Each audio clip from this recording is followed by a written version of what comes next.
I know your mother tongue is not Telugu.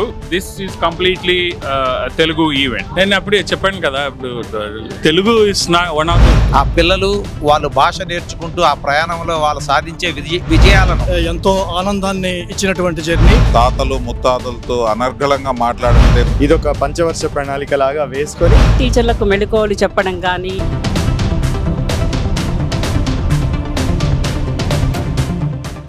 అందరికీ నమస్కారం. ఈరోజు మనము సిలికాన్ ఆంధ్ర మనబడి నిర్వహిస్తున్నటువంటి అట్లాంటా సదస్సు దగ్గర ఉన్నాము, ఆల్ఫరెటాలో. సో మనతో పాటు ఈరోజు ఇండియన్ కాన్సుల్ జనరల్ రమేష్ గారు, రాజు చమర్తి గారు, అట్లాగనే మన అట్లాంటా జార్జియా సమన్వయకర్తలు విజయ్ గారు, నగేష్ గారు, అలాగనే తామా సభ్యులు అందరూ ఉన్నారు. వీరితో మాట్లాడి మరిన్ని విషయాలు తెలుసుకుందాం. ముందుగా రమేష్ గారు, నమస్తే అండి, ఎలా ఉన్నారు? నమస్తే, బాగున్నాను, థ్యాంక్ యూ.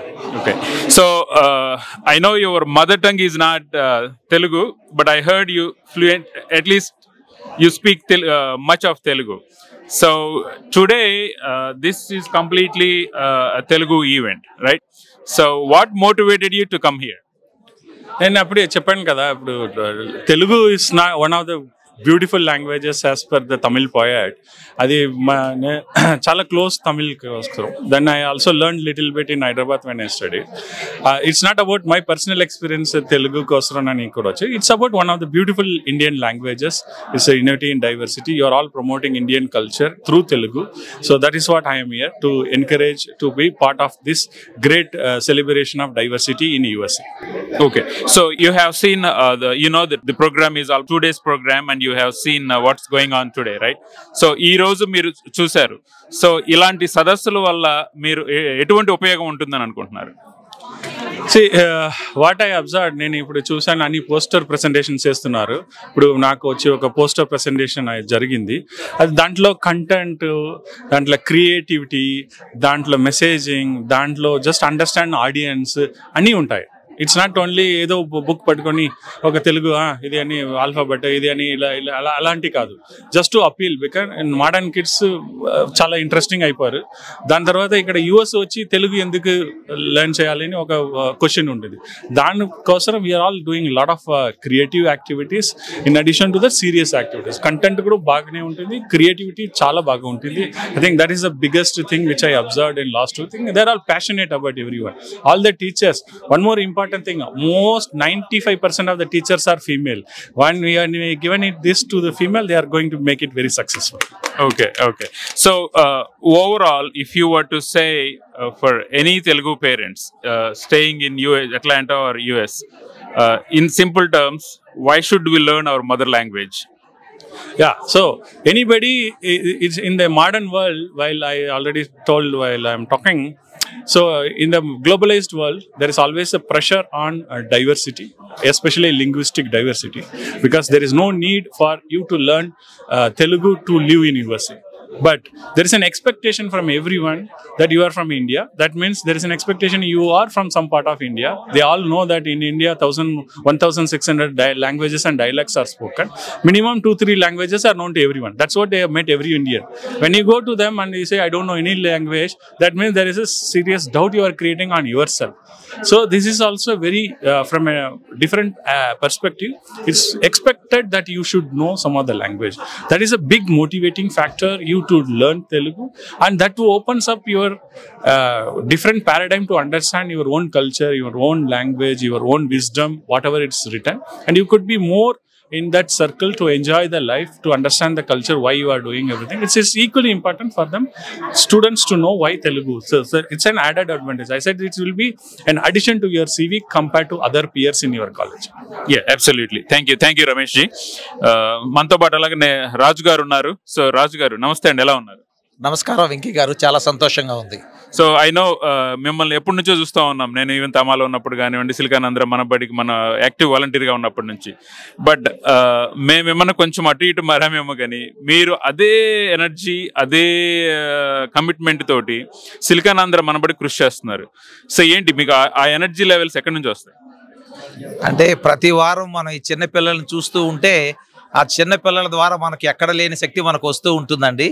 ఆ పిల్లలు వాళ్ళు భాష నేర్చుకుంటూ ఆ ప్రయాణంలో వాళ్ళు సాధించే విజయాలను చూస్తూ ఉంటే తప్పనిసరిగా మనందరం కూడా పిల్లల్లాగా అయిపోయి మనకు కూడా ఎంతో శక్తి వస్తుంది. సిలికానాంధ్ర 18 సంవత్సరాలుగా చేస్తున్న కృషి అది. ఇప్పటికీ దాదాపు 1,00,000 మందికి పైగా పిల్లలు సిలికానాంధ్ర మనబడిలో చేరి తెలుగు నేర్చుకున్నారు. కాబట్టి ఇది ఒక మహాయజ్ఞం లాగా ఇలాగే కొనసాగాలి. అందరికీ కూడా తెలుగు నేర్పించే అవకాశాన్ని సిలికానాంధ్ర మనబడి ద్వారా కలిగించడానికి మేము ఎప్పుడూ తయారుగా ఉంటామండి. ఓకే. సో అది సిలికానాంధ్ర హిస్టరీ చాలా మందికి తెలుసు. బట్ మన ఎన్ఆర్ఐ టు ఎన్ఆర్ఐ వ్యూయర్స్ కోసం అసలు ఎన్ని కంట్రీస్లో ఉంది, యుఎస్లో ఎన్ని స్టేట్స్లో ఉంది, ఎంతమంది టీచర్స్ ఉన్నారు, ఎంతమంది సమన్వయకర్తలు ఉన్నారు, కైండ్ ఆఫ్ టిడ్బిట్స్ స్టాటిస్టిక్స్ లాగా. తప్పకుండానండి. సిలికానాంధ్ర మనబడి 2007లో ప్రారంభమైంది. సిలికానాంధ్ర మనబడి 2007లో ప్రారంభమైంది. పుట్టినరోజు ఫిబ్రవరి 21, 2007 అంతర్జాతీయ మాతృభాషా దినోత్సవం రోజున తర్వాతి తరం పిల్లలకు తెలుగు నేర్పించాలని పుట్టింది కాలిఫోర్నియాలో. ఇప్పుడు 18 సంవత్సరాల తర్వాత సిలికానాంధ్ర మనబడి అమెరికా సంయుక్త రాష్ట్రాలలో 35 రాష్ట్రాలలోనూ, అమెరికా బయట 12 దేశాలలో 250 కేంద్రాలుగా నిర్విరామంగా నడుస్తోందండి. ఈ సిలికానాంధ్ర మనబడి ఈ మహాయజ్ఞంలో భాషా సైన్యం కనీసం 2,500 మంది ఉన్నారు. గురువులు, సమన్వయకర్తలు స్వచ్ఛందంగా ఏమీ ఆశించకుండా కేవలం భాష మీద మక్కువతో, భాష మీద అభిమానంతో, భాష మీద గౌరవంతో ఈ భాషని 10 తరాల వరకు మనం కాపాడుకోవాలి, తర్వాతి తరానికి సంపూర్ణంగా నేర్పించాలనే ఉద్దేశంతో కృషి చేస్తూ ఉన్నారు. సో థ్యాంక్ యూ అండి. ఐ నో ఆ స్టాటిస్టిక్స్ అన్ని నాకు తెలుసు, మనం ఎప్పటి నుంచి చూస్తున్నాము. బట్ వ్యూవర్స్ కోసము, సో మనం ఆల్మోస్ట్ నేను 2014 ఆ టైంలో స్టార్ట్ అయ్యాను. సో అప్పటికి మధ్యలో కోవిడ్ వచ్చింది. కోవిడ్లో వర్చువల్ చేశారు, even just like regular schools లాగా. తర్వాత మళ్ళీ కోవిడ్ తగ్గిన తర్వాత రెగ్యులర్. సో ఆ మధ్యలో కోవిడ్ ఎఫెక్ట్ ఏమన్నా మీకు కనిపించిందా? నంబర్స్ డౌన్ అవ్వడం కానీ ఏమన్నా? తప్పకుండానండి. ప్రతి సంవత్సరం కోవిడ్ సంవత్సరాలలో ఒక 10% తగ్గింది మన విద్యార్థుల సంఖ్య. అది ఎక్స్పెక్టెడ్ ఎక్కడ చూసినా కానీ సిలికానాంధ్ర మనబడి సైన్యం అనేది ఏదైతే ఉందో అది అలుపెరగకుండా, అంటే ఎండైనా, వానైనా, మంచు అయినా, కోవిడ్ అయినా చివరికి ఆగకుండా మన యజ్ఞాన్ని మనం ముందుకు తీసుకుని వెళ్తూ ఉన్నాం. గత విద్యా సంవత్సరంలో 12,500 మంది విద్యార్థులు సిలికానాంధ్ర మనబడిలో తెలుగు నేర్చుకున్నారు. రానున్న విద్యా సంవత్సరం సెప్టెంబర్ 6న ప్రారంభం కాబోతోంది. అప్పటికంతా కనీసం 18,000 మంది విద్యార్థులు మనబడిలో చేరతారని చెప్పి అంచనాల ప్రకారంగా మేము తయారవుతూ ఉన్నాము. మీరు కూడా కొద్దిగా చేతులు కలపండి, తెలిసిన వాళ్ళకందరికీ చెప్పండి. మన భాషను మనం ప్రేమిద్దాం, మన పిల్లలకి మన భాషను నేర్పిద్దాం. ఇది మన అందరి బాధ్యత. తప్పనిసరిగా రండి, చేతులు కలపండి. థ్యాంక్ యూ రాజు గారు. అలాగనే మనతో పాటు విజయ్ రావిళ్ళ గారు, మన జార్జియా స్టేట్ సమన్వయకర్త మనబడికి. సో విజయ్ గారు, మీరు నాకు తెలిసి అట్లాంటాలో మనబడి స్టార్ట్ అయ్యింది మీరు తామాలో ఎడ్యుకేషన్ సెక్రటరీగా ఉన్నప్పటి నుంచి. అప్పటి నుంచి మీరు తర్వాత ఇండిపెండెంట్ కూడా ఓన్గా చేసి ఇప్పటివరకు ఇంత దూరం తీసుకొచ్చారు. ఐ థింక్ 2012 నుంచి 2025 వరకు. సో ఈ జర్నీ మీకు ఎలా అనిపిస్తుంది? ఇది ఒక అద్భుతమైన జర్నీ అండి. ఎంతో ఆనందాన్ని ఇచ్చినటువంటి జర్నీ. ఎందుకంటే ఆ ఎడ్యుకేషన్ సెక్రటరీ పోస్ట్లో నేను తామాలో ఉన్నప్పుడు ఆ పోస్టుకి తగిన న్యాయం చేయాలనే ఉద్దేశంతో మనం ఏం చేయగలమని ఆలోచించినప్పుడు ఈ సిలికానాంధ్ర మనబడి అనేది నాకు తారసపడడం జరిగింది. ఆ సందర్భంలో వెంటనే రాజు చమర్తి గారిని నేను కాంటాక్ట్ అయితే ఆయన ఇచ్చిన ప్రోత్సాహంతో ఆ మనబడి అనే దాన్ని మనం తామా వారి సహకారంతో ప్రారంభించాం. అప్పుడు తర్వాత నేను తామాలోనే ఉంటే అది ముందుకు సాగదనే ఉద్దేశంతో నేను ఆ తామాలో పోస్టులు కూడా తీసుకోకుండా బయటికి వచ్చేసి ఓన్లీ సిలికానాంధ్ర సమన్వయకర్తగా పనిచేస్తూ ఇప్పటి వరకు కూడా దాన్ని నడిపించుకుంటూ వస్తున్నాము. ఎంతోమంది మా వాలంటీర్ల సహకారంతో, అలాగే టీచర్లు వాళ్ళందరూ కృషితో ఈరోజు 650 మంది దాదాపు విద్యార్థులు మన దగ్గర నేర్చుకున్నారు. ఇంకా కూడా దాన్ని 1000 సంఖ్యకు తీసుకెళ్లాలనే ఉద్దేశంతో ఉన్నాము. దానికి అందరి సహకారాన్ని కోరుతున్నాము. ఈ సదస్సులు అనేది అటువంటి వాటికి ఎంతో ఉపయోగపడుతున్న నమ్మకంతో ముందుకు పోతున్నామండి. అలాగనే విజయ్ గారు, ఆన్ దట్ నోట్, ఇప్పుడు అట్లాంటాలో ఒకప్పుడు 1 or 2 సెంటర్స్ ఉండేవి. ఇప్పుడు as a whole Georgia state wise తీసుకుంటే సిలికానాంధ్ర మనబడి ఎన్ని సెంటర్స్కి ఎక్స్పాండ్ అయింది? టోటల్ కెపాసిటీ ఎంత? మనం రామ ఆఫీస్లో మొదలు పెట్టాం అప్పుడు ఒక సెంటర్తో 30 మందితో. ఈరోజు 6 సెంటర్లు ఉన్నాయండి. మనకు 650 మంది విద్యార్థులు. ముఖ్యంగా మనకు తెలుగు వాళ్ళు ఉండే కమ్యూనిటీ ఎక్కడ ఉందంటే అల్ఫరెటా, కమింగ్ ప్రాంతాల్లో, కాబట్టి అక్కడ సెంటర్స్లో ఎక్కువగా ఉన్నారు. ఇక అట్లాంటా జార్జియా ఏరియా చూస్తే మీకు అంతగా కాన్సన్ట్రేటెడ్ పాపులేషన్ వేరే చోట్ల దొరకాలంటే కష్టము. కాబట్టి ఎక్కువ సెంటర్లు ఓపెన్ చేయడానికి చూస్తున్నాము. కాకపోతే అది కష్టతరమైన పనే. అయినా కూడా మా ప్రయత్నం ఆగకుండా మేము ముందుకు వెళ్తాం అనేది అనుకుంటున్నామండి. థ్యాంక్ యూ విజయ్ గారు. నగేష్ గారు ఒకసారి. సో మీ అందరితో ఒక్కొక్కరు మాట్లాడారు కదా. మీరు అసలు మనబడిలో అసలు ఎన్ని తరగతులు ఉన్నాయి, అసలు ఫస్ట్ ఎక్కడి నుంచి మొదలు పెట్టాలి, ఏ ఏజ్ దగ్గర నుంచి మనబడి క్లాసులు మొదలైతే బాగుంటుంది? మనబడిలో మొత్తం బాలబడి 1, బాలబడి 2, ప్రవేశం, ప్రసూనం, ప్రకాశం, ప్రమోదం, ప్రభాసం, ప్రబోధం అని అన్ని లెవెల్స్లో ఉన్నాయండి. ఇప్పుడు 4 to 7 మధ్యలో వాళ్ళ వరకు మనకి బాలబడి 1, బాలబడి 2 నేర్చుకోవచ్చు. 7 and above వాళ్ళు ప్రవేశం నుంచి స్టార్ట్ అవచ్చండి. మనకి ప్రకాశం, ప్రభావం అనే మన పొట్టి శ్రీరాములు గారు యూనివర్సిటీ ద్వారా మన ఎగ్జామ్ కండక్ట్ చేసి మనం ఎలా అయితే ఇండియాలో 10th క్లాస్ ఎగ్జామ్స్ రాసి మార్క్ లిస్ట్ వచ్చినాయో అలా సపోర్ట్ చేస్తున్నాము. ఈ ప్రాసెస్ అందట్లో పిల్లలందరూ ఎలా అయిపోయారంటే అసలు తెలుగు అనేది స్పష్టంగా మాట్లాడి ఇండియా వాళ్ళ తాతలు ముత్తాతలతో అనర్గళంగా మాట్లాడంటే వాళ్ళకున్న ఆనందం ఇంకా అంతులేనిదన్నమాట.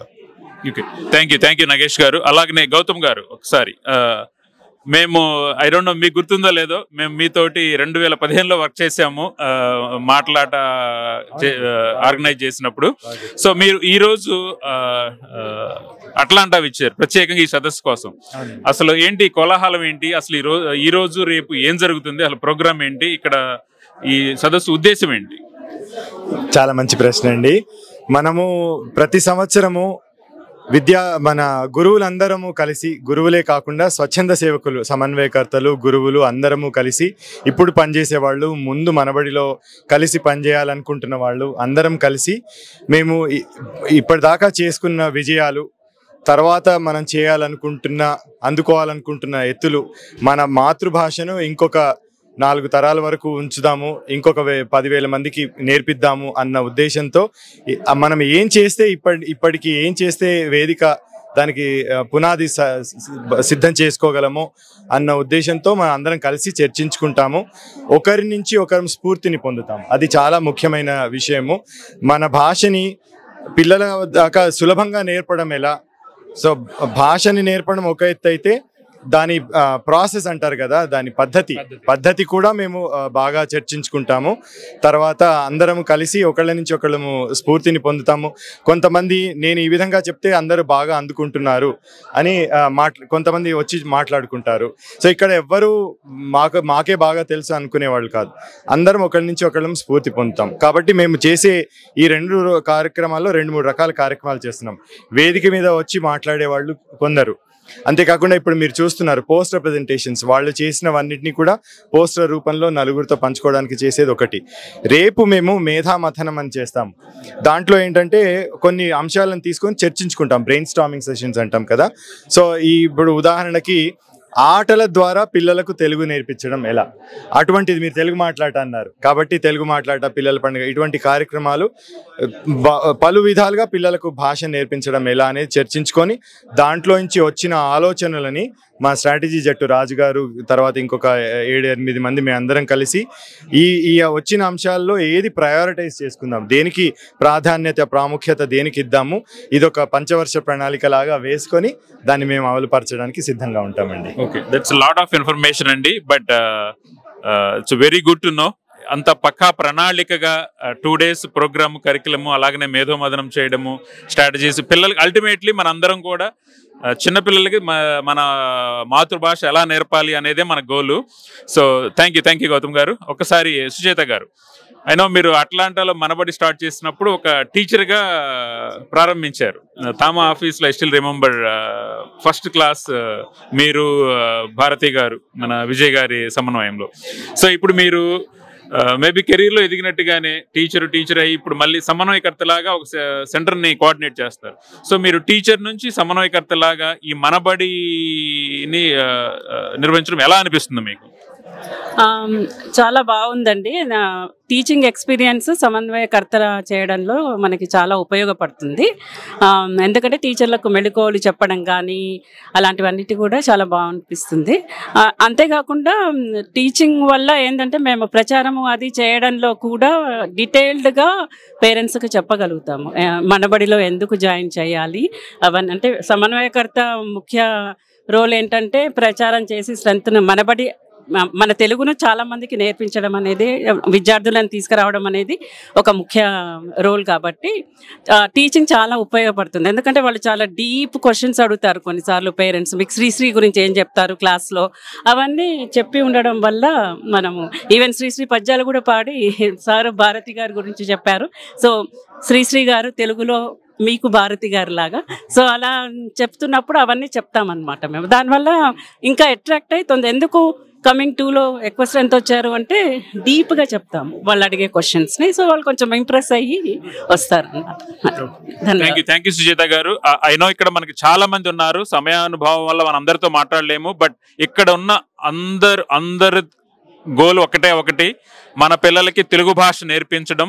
అది ఎంత తక్కువ వయసు నుంచి మొదలు పెడితే, 4 years నుంచి మొదలు పెడితే అంత బాగుంటుందని, మల్టీ లాంగ్వేజెస్ నేర్చుకోవడం వల్ల పలు ఉపయోగాలు ఉన్నాయని మనం ఎన్నో చూస్తూనే ఉన్నాం. So thank you. That's all for now. Will see more with news later. Thank you.